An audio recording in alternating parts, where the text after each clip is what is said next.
So now we're returning to life and we are entering a Pilates studio with the first kind of reintroduction of the body to these movements. Very, very important to be conservative and respect your body in whatever condition it is in. So if something feels like you're a little bit vulnerable or delicate, don't do it yet. You have time. Your body is coming back. It is regaining strength. Frogs out and in, very nice, nice and long. And then only halfway in, so the knees come above the hips.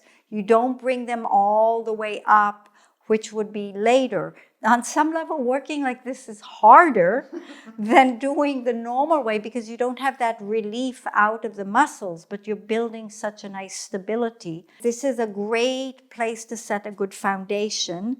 The repetition and the concentration is what's going to bring you that very confident alignment.